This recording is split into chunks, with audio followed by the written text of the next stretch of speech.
Assalamualaikum warahmatullahi wabarakatuh. Apa kabar teman-teman semua? Semoga dalam keadaan sehat dan tetap semangat dalam menuntut ilmu. Jumpa lagi bersama Ibu Fariha.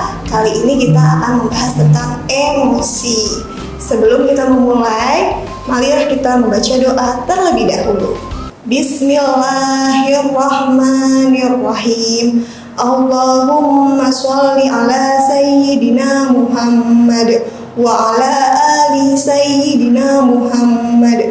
Rabbi zidni ilma warzuqni fahma. Amin ya rabbal alamin. Nah teman-teman, jangan lupa untuk tetap menjaga pola makan yang sehat, tidur yang cukup, rutin berolahraga, dan menjaga protokol kesehatan. Biasanya kita mengalami emosi sedih, kesal, marah, bahagia, takut, cemas, dan sebagainya. Hal itu lumrah dirasakan oleh setiap manusia. Namun, apa itu emosi dan bagaimana kita bisa mengendalikannya? Menurut Dr. Halskin, ada beberapa tingkatan emosi. Yang paling tinggi adalah kedamaian dan yang paling rendah adalah emosi malu. Apa itu semua? Kita akan membahas satu persatu.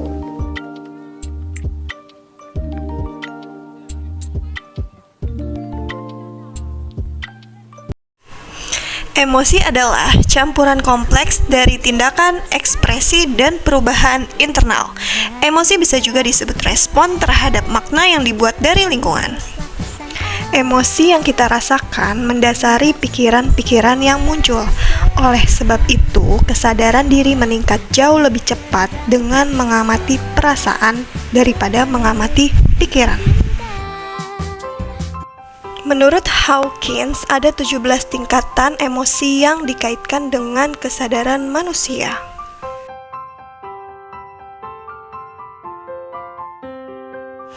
Kita mulai pada tingkatan yang paling rendah, yaitu shame atau malu.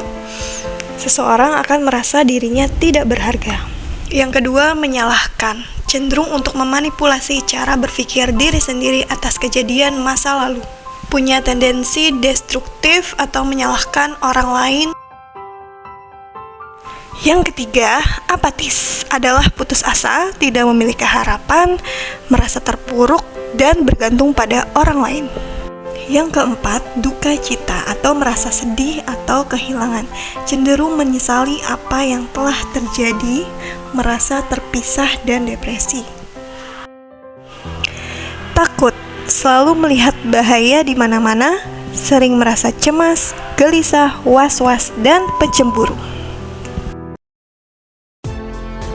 Dipenuhi dengan hasrat dan nafsu yang kuat, selalu mencari keuntungan, tidak pernah merasa puas, dan bersikap tamak. Marah.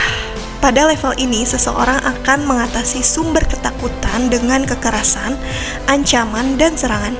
Ia akan mudah tersinggung dan meledak-ledak serta pendendam. Bangga. Pada level ini, seseorang cenderung merasa lebih baik daripada orang lain. Selanjutnya kita akan memasuki level emosi positif. Pada level berani, seseorang akan penuh tekad, bersemangat dalam hidup, produktif, independen, dan mampu memberdayakan diri. Yang ke-10, netral. Di tingkat kesadaran netral, seseorang akan lebih rileks dan fleksibel menjalani hidup. Yang ke-11, willingness atau kemauan. Seseorang akan bersifat ramah, ringan tangan, ingin membantu, dan berusaha untuk memberikan pelayanan.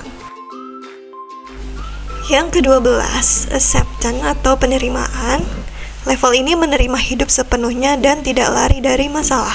Hidup ini baik, aku dan kamu baik, aku merasa terkoneksi. Yang ke-13, mampu berpikir lebih jelas dan rasional, dan membuat keputusan secara cepat dan tepat. Cinta, sebuah cara bereksistensi dengan memaafkan, memelihara, dan mendukung yang lain. Cinta tersebut tidak bermula dari akal pikiran, melainkan memancar dari hati. Joy, mengasihi semuanya, kesabaran yang luas, dan mempesona. Peace, kedamaian. Seseorang akan merasa tenang, damai, fokus, dan ikhlas. enlightenment, pencerahan. Kesadaran ini hanya dimiliki oleh para nabi. Demikian pembahasan kita kali ini tentang emosi. Bagaimana? Sudah cukup jelas? Semoga kita bisa mencapai kestabilan emosi dan kematangan emosi. Semoga kita bisa menjaga dan mengelola emosi kita dengan baik. Kurang lebihnya mohon maaf. Wassalamualaikum warahmatullahi wabarakatuh.